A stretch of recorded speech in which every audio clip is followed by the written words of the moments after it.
In a quiet suburban neighborhood, life usually moved slowly. People waved at each other when they passed on the streets. Children played in their yards, and neighbors often gathered for small weekend barbecues. Everything seemed normal. But beneath this calm surface, some small things were starting to feel off.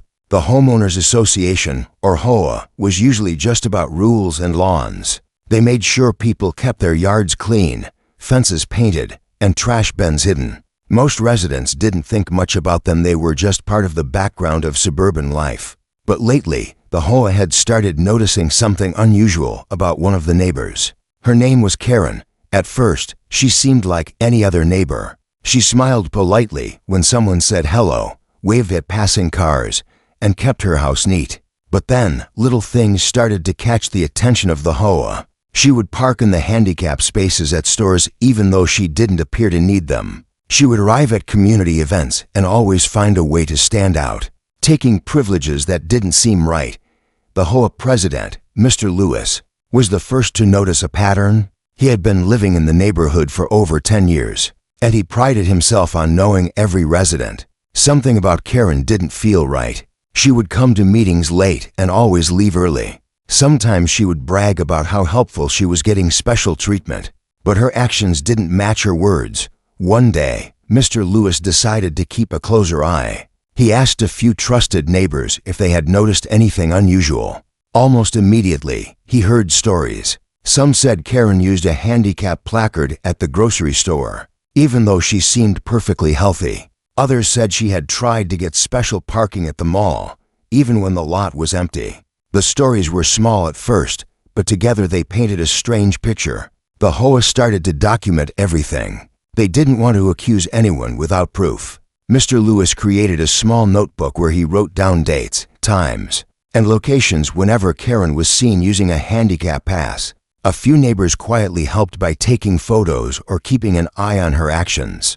No one wanted drama, but everyone agreed that honesty mattered. Meanwhile, Karen seemed completely unaware or maybe unconcerned about the attention. She went about her days as usual, shopping at local stores, attending community events, and even greeting neighbors with her cheerful smile. But the smile never reached her eyes, and some residents noticed a strange confidence in the way she moved. It was as if she knew she could bend the rules without consequences. The tension in the neighborhood began to build. People whispered in grocery stores and at coffee shops. "Did you see Karen at Costco yesterday?" They would ask quietly. She parked in the handicap spot again, and she didn't even look sick. One morning, Mr. Lewis received a call from another neighbor, Mrs. Johnson. She was in her 70s and had lived in the neighborhood for more than 20 years. "Lewis," she said, her voice trembling slightly, "I think something needs to be done. I saw Karen at the store yesterday, and she was using a handicap pass. I'm not sure what's going on, but it didn't feel right." This was the moment Mr. Lewis had been waiting for. He had proof, witnesses, and patterns that could no longer be ignored. Something big was about to happen, and it would involve more than just a notebook or whispered conversations. At the same time, Karen's behavior started to escalate. She began parking in front of community buildings, in spots reserved for the disabled, even when there was plenty of space elsewhere. She would smile politely at anyone who noticed but didn't move her car. Some residents were too afraid to confront her directly. After all, nobody liked conflict. But the frustration was growing, and the HOA realized that they had to take action. The story of Karen was no longer just about parking spots. It was about trust, fairness, and the safety of everyone in the community. People began to feel that if one person could bend the rules without consequence, it might encourage others to do the same. And in a neighborhood that valued order and honesty, that was unacceptable. The real turning point was yet to come, though. One ordinary Thursday, Karen went to Costco, just like she did almost every week. But this time, she didn't know that the HOA had decided to act. They had gathered evidence, spoken to witnesses, and were ready to confront her behavior in a way that could no longer be ignored. From the outside, it might have looked like a normal day. Families walked through the parking lot, shopping carts clattered, and the smell of fresh food filled the air. But behind the scenes, a quiet plan was forming. The HOA wanted to make sure that rules were followed, and they were prepared to involve the authorities if necessary, Little did Karen know. This day at Costco would be different. It would be the day her actions caught up with her. And for the residents of the neighborhood, it would be a moment that showed the importance of community honesty and standing up for what is right even when it feels uncomfortable. As the sun rose over the quiet streets of the suburb, a sense of suspense hung in the air. Something was about to happen, and everyone in the neighborhood could feel it, even if they didn't know exactly what it would be. Karen's story was about to take a dramatic turn, and the HOA was ready to ensure that fairness would finally win. Karen had always managed to blend in perfectly with the neighborhood. On the surface, she was polite, friendly, and always had a smile for anyone passing by. But small things started to catch the attention of the HOA and a few observant neighbors. Little by little, her true colors began to show and a quiet tension started to grow. It began with the parking. Not the usual casual parking in any open spot. Karen had a habit of targeting handicap spaces. At first, people thought it was a mistake. Maybe she hurt her leg, they whispered. But then, patterns started emerging. She would park in those spaces even when her car had no visible handicapped placard. Sometimes she would briefly show the placard from the glove compartment, but the way she moved quick, steady, and perfectly normal made people question her story. Neighbors started noticing small inconsistencies. At the local coffee shop, someone saw her park in a handicapped spot, get out of her car with no cane, no limp, nothing. She carried her shopping bags easily and even jogged slightly to catch up with a friend. People whispered to each other, exchanging uneasy glances. They couldn't understand how someone could act so boldly. One afternoon, Mrs. Peterson, a retired teacher and longtime resident, noticed Karen at the grocery store. "I saw her put the placard on the dashboard and then leave it there while she went to shop," Mrs. Peterson told the HOA later. "She didn't even glance around. It was like she thought no one could stop her." The words sent chills through the community. It wasn't just a parking issue anymore. It was deliberate. The HOA members began documenting Karen's actions more closely. Mr. Lewis, the HOA president, reviewed notes, photos, and even small videos captured discreetly by neighbors. Each piece of evidence told the same story. Karen was using the system for her own benefit.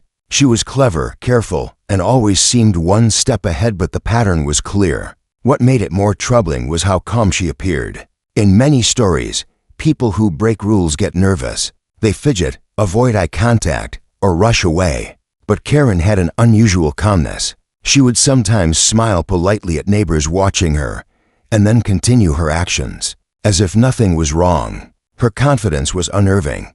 The neighborhood gossip started spreading quietly, creating whispers of suspicion.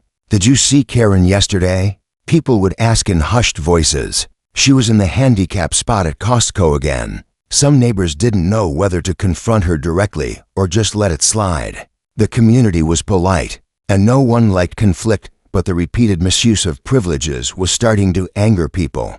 The HOA decided to step up their monitoring. They began tracking not just parking habits, but also how Karen acted in public spaces. At community events, she always managed to find a way to stand out. She claimed she was helping others or needed certain accommodations, but the truth seemed far more calculated. The HOA realized this wasn't just carelessness, it was intentional. One evening, Mr. Lewis called a meeting with a few trusted neighbors. They discussed what to do next. "We can't just let this continue," he said firmly. "It's not about one parking space, it's about fairness. If one person bends the rules, what stops others from doing the same?" His words struck a chord. Everyone agreed. Something had to be done, and soon. Meanwhile, Karen continued her routine as if nothing was happening. She shopped at local stores, parked wherever she liked, and flashed her placard when convenient. But the HOA was watching. Each movement she made added tension to the neighborhood. Every casual smile she gave seemed to carry a secret. The stage was quietly set for a confrontation. Karen's behavior was escalating, and it was only a matter of time before her actions were noticed at a place where consequences would be unavoidable. The question on everyone's mind was the same: when would she finally get caught? The suspense in the community grew each day. Neighbors exchanged glances when she drove past. Some even whispered plans to quietly follow her next time she went shopping. The tension wasn't just about rules, it was about justice, fairness, and the idea that no one, no matter how clever, could bend the system forever. And so, as Karen continued her daily routine, unaware of the storm quietly brewing around her, the HOA prepared for the day when her actions would meet the consequences. That day was closer than anyone realized, and the quiet neighborhood was about to witness something no one would forget. By now, the quiet neighborhood was buzzing with tension, though most of the residents didn't know the full story. Only the HOA members and a few observant neighbors knew what was really happening. Karen, with her calm confidence and carefully rehearsed smile, continued her routine as if she was untouchable. But the HOA had made a silent promise. This would not continue.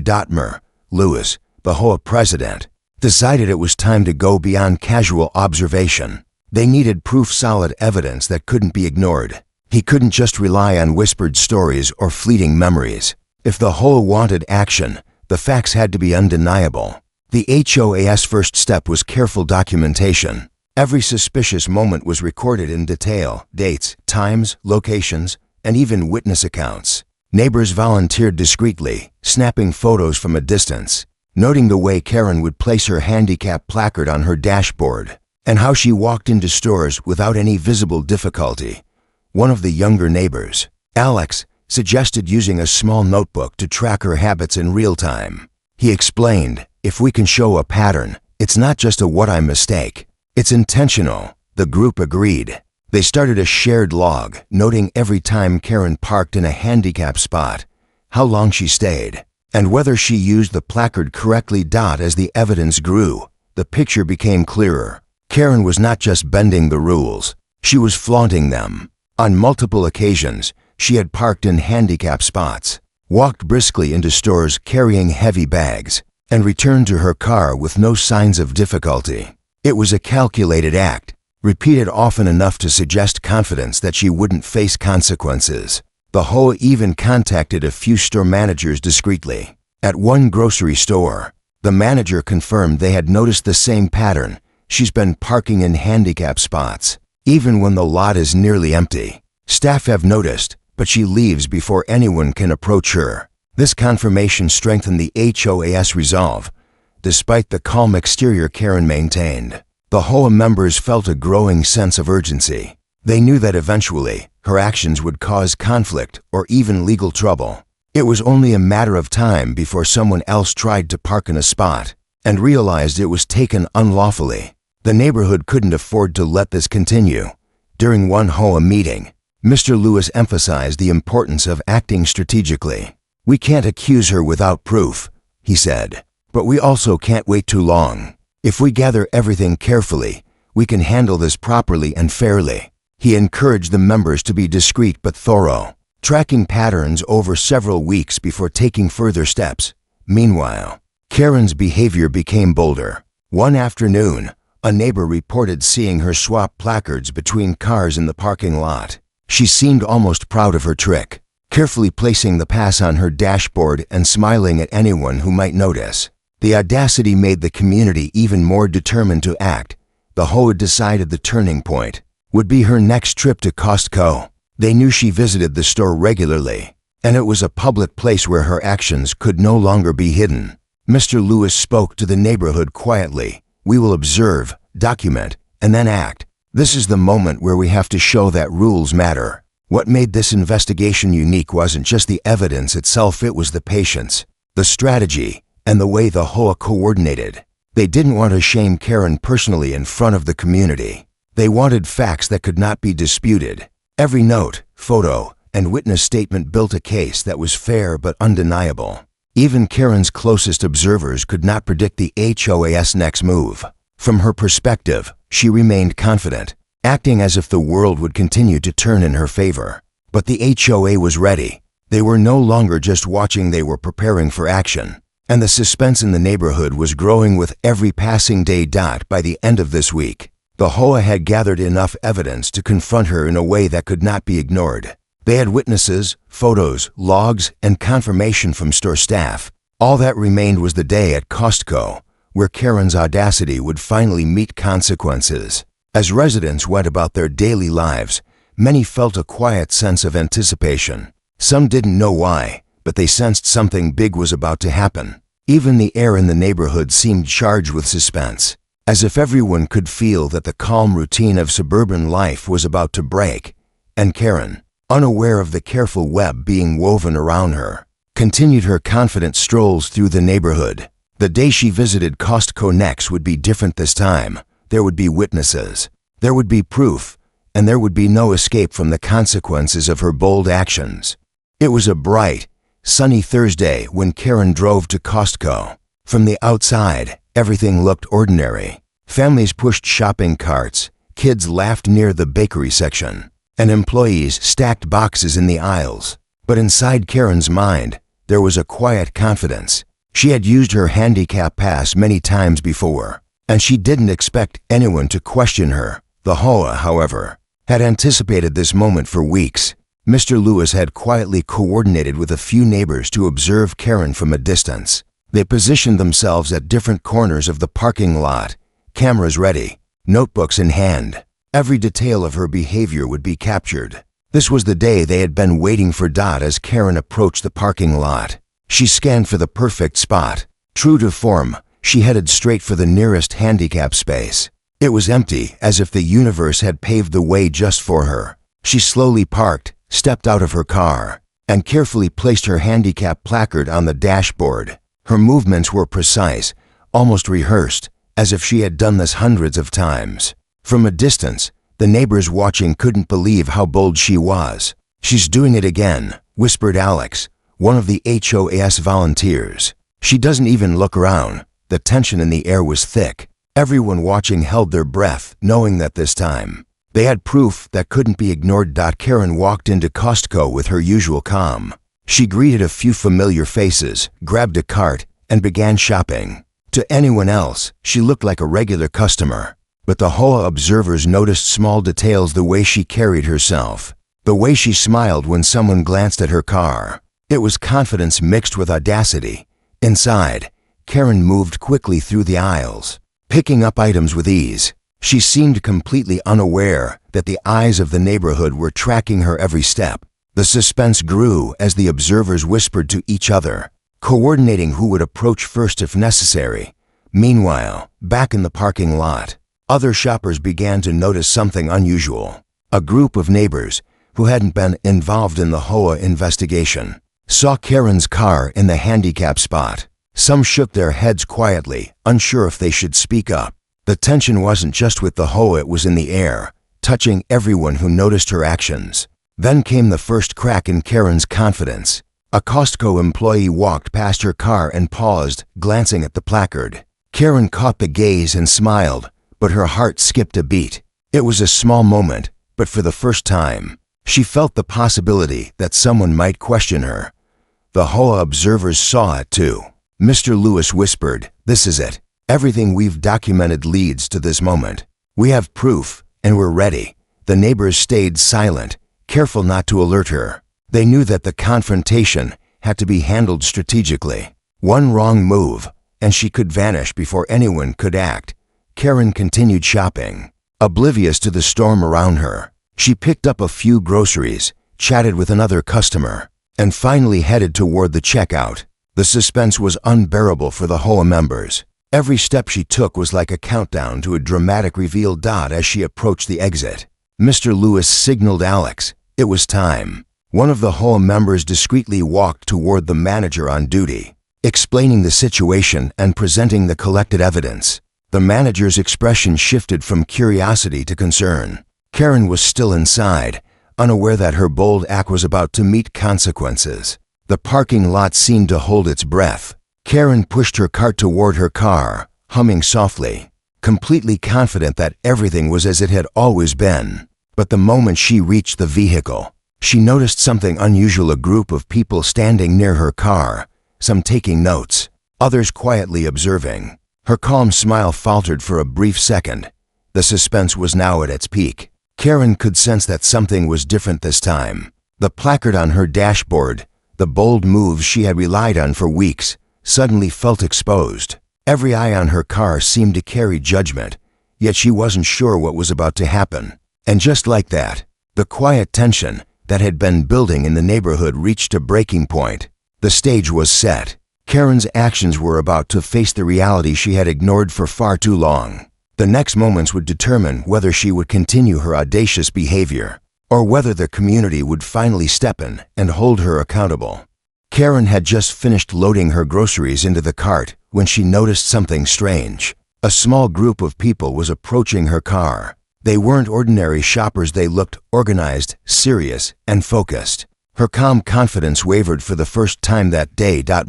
Lewis stepped forward, his notebook in hand. "Karen," he said politely but firmly, "we need to talk about your handicap placard." Karen froze, gripping her shopping cart tightly. "Excuse me?" she asked, her smile faltering.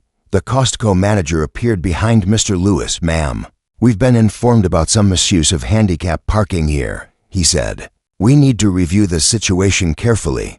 Karen's eyes darted around. For weeks, she had acted without consequence, but now she felt the weight of every watchful eye. The neighbors observing from a distance watched intently, their hearts pounding with anticipation. I don't understand," Karen stammered, trying to maintain control. "I have every right to use this placard." Mr. Lewis remained calm but firm. "We've been documenting your behavior for weeks. Multiple neighbors have seen you park in handicap spaces when you clearly didn't need them. We even have photos and witness statements." Karen's face tightened. She looked down at her hands, then at the placard on the dashboard. Her usual confidence was gone. The placard, which had felt like a shield for so long, suddenly seemed like evidence against her. The manager stepped closer. "We take handicap parking seriously, ma'am. If the information you've provided is not accurate, we will have to involve the authorities." A hush fell over the parking lot. Other shoppers glanced curiously at the scene, sensing something dramatic was unfolding. Karen realized that this time, she couldn't simply drive away or ignore the situation. Karen began, but her voice faltered. She couldn't think of an explanation that sounded believable. The neighbors had been thorough, and the evidence was undeniable. One of the HOA members, Alex, spoke up quietly. "Karen, it's not about being mean. It's about fairness. Everyone deserves equal access. If you're using this placard when you don't need it, it takes opportunities away from people who truly need them." Karen's face flushed with embarrassment. She had never expected to be confronted like this, surrounded by witnesses and backed by proof. The reality of the situation hit her hard. At that moment, the manager nodded to another employee. "Who called the police?" Karen's jaw tightened, and she looked around frantically. For the first time, she realized the consequences of her actions could go beyond the neighborhood. Mr. Lewis remained calm. "We didn't want it to come to this," he said. "We tried to handle it quietly within the community, but your behavior forced the situation." Karen's eyes welled up with frustration and a hint of panic. She tried to protest, but every argument was met with quiet, firm responses. The evidence spoke for itself: photos, eyewitness accounts, and weeks of meticulous observation. The neighbors watching from a distance felt a mixture of relief and suspense. They had waited for this day, but the tension was unbearable. Would Karen finally admit her actions? Would she resist? Or would this end in confrontation with the police? As she stood there, surrounded by authority and evidence, Karen's confidence shattered completely. The placard on her dashboard, once a symbol of convenience, now represented every lie, every bold act of audacity, and the undeniable truth she could no longer escape. The parking lot felt charged with energy. Every observer knew this was a turning point. Karen had been bold, clever, and daring, but the rules of the neighborhood and the law were about to catch up with her. The next steps were inevitable. Police would arrive, the situation would escalate, and the consequences would finally meet Karen. The quiet neighborhood, usually calm and orderly, had transformed into a stage for a drama that no one would forget. Karen had never felt a situation like this before. The placard on her dashboard, the eyes of the neighbors, and the firm faces of the HOA had already shaken her confidence. But when she saw the flashing lights of a police car pulling into the Costco parking lot, the color drained from her face. Her calm, bold demeanor disappeared completely. The officers stepped out, walking toward her car with a steady, authoritative presence. Karen gripped the cart handle tightly, her knuckles white. She could feel the weight of every eye in the parking lot, all focused on her. Shoppers paused, some whispering, some staring openly. The quiet neighborhood drama had turned into a public spectacle. "Ma'am," one officer began, speaking clearly but firmly, "we've been called here regarding the misuse of a handicap placard. We need you to step aside and answer a few questions." Karen's lips trembled. I don't, you'll have a chance to explain." The officer interrupted gently, but without giving room for argument. "Right now, we need cooperation." The HOA members stayed back but watched closely. Mr. Lewis nodded subtly to the officer, silently confirming the collected evidence. Karen's previous confidence, her audacity, her sense of untouchable boldness, it was all slipping away. A small crowd had gathered at this point. Some shoppers whispered to each other. Others snapped pictures on their phones. Karen, once the bold, cunning figure in the neighborhood, now felt exposed. Every previous action, every bold move with her handicap placard, seemed suddenly meaningless. The officer asked her to show identification and explain why she had been using the placard. Karen hesitated, stumbling over her words. The evidence from the HOA photos, notes, and witness accounts was clearly detailed. She realized there was no way to talk her way out this time. Her face turned red, then pale, as a mixture of embarrassment, frustration, and panic set in. The neighbors watching from a distance could see it all unfold. They had waited weeks for this moment, and now the drama had reached its peak. Karen, who had once seemed untouchable, was finally facing the consequences of her audacity. The officer remained calm, professional, and patient, giving Karen the opportunity to explain. But her explanations were weak, contradictory, and unconvincing. Every word she tried to use to defend herself seemed to sink her further. The placard, which had been her tool for bending the rules, now symbolized the evidence of her bold misconduct. As the officers spoke quietly with the HOA, Karen could feel the eyes of the crowd piercing her. She realized that this wasn't just about a parking space anymore. It was about integrity, honesty, and the rules that everyone else followed. She had been bold, daring, and clever, but now she was trapped by her own choices. Finally, one officer gently informed her that she would need to come with them. To clarify the situation further, Karen's shoulders slumped, and her confident posture vanished completely. She followed quietly, every step echoing the realization that her actions had consequences she could no longer escape. The neighbors, watching from a safe distance, let out a quiet sigh. Justice, in its slow but certain way, had arrived. The suspense, tension, and drama that had been building in the neighborhood for weeks had reached a climax. Karen, who had disrupted the calm of the community with her audacity, was finally being held accountable, even after the police car drove away.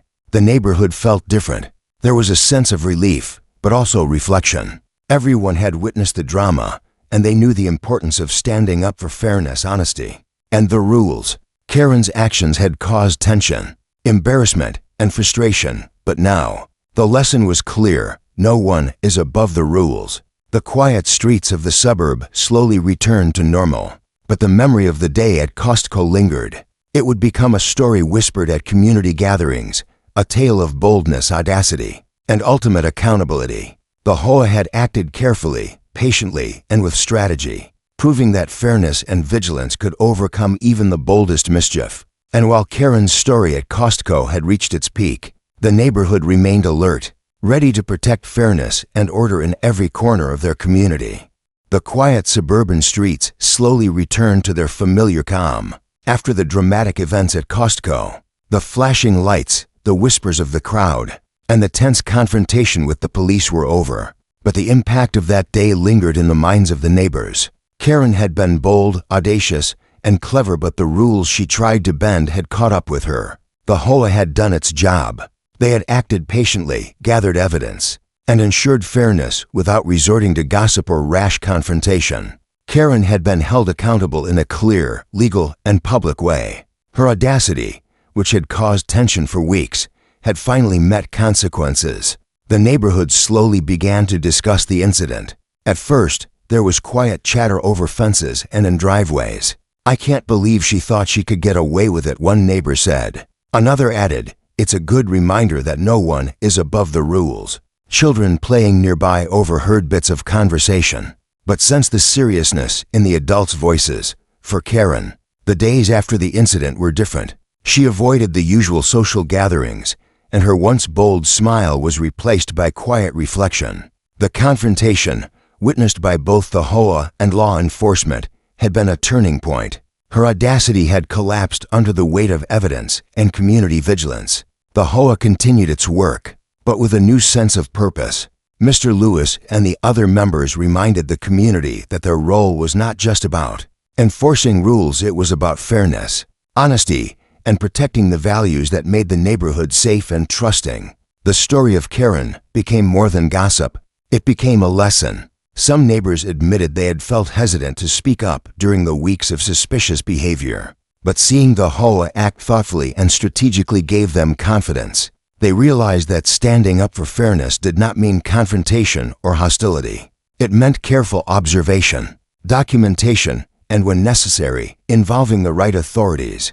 Even the local Costco staff reflected on the event. Managers and employees agreed that handling the situation professionally, without embarrassment or unnecessary drama, had been the right choice. It reinforced the idea that rules exist to protect everyone, and bending them affects more than just the person breaking them. In the following weeks, the neighborhood slowly healed. The tension that had built over Karen's audacity eased. Conversations shifted back to everyday life: barbecues, children playing, and friendly greetings on the streets. But the memory of the Costco incident remained. It was a quiet reminder of accountability, the importance of community vigilance, and the consequences of bold misbehavior. One evening, as the sun set over the calm streets, Mr. Lewis walked through the neighborhood, reflecting on the events. He knew that vigilance had preserved fairness, but he also understood the subtle lesson: boldness without responsibility eventually leads to exposure. Karen, too, had a moment of reflection. While the neighborhood had moved on, the experience left a mark. For the first time, she understood that audacity and cunning could not replace honesty, integrity, and respect for others. Her actions had consequences, and the quiet suburban community had proven that rules were not optional, they were essential. In the end, the neighborhood returned to its peaceful rhythm. But the story of Karen at Costco became part of its shared memory, a tale of audacity, courage, and ultimate accountability. It reminded everyone that vigilance, fairness, and patience could overcome even the boldest attempts to bend the rules. And while life went back to its normal pace, one thing remained clear: the community had learned. The HOA had acted, and the rules had been respected. Justice, fairness, and honesty had prevailed, and that was a lesson no one in the neighborhood would soon forget.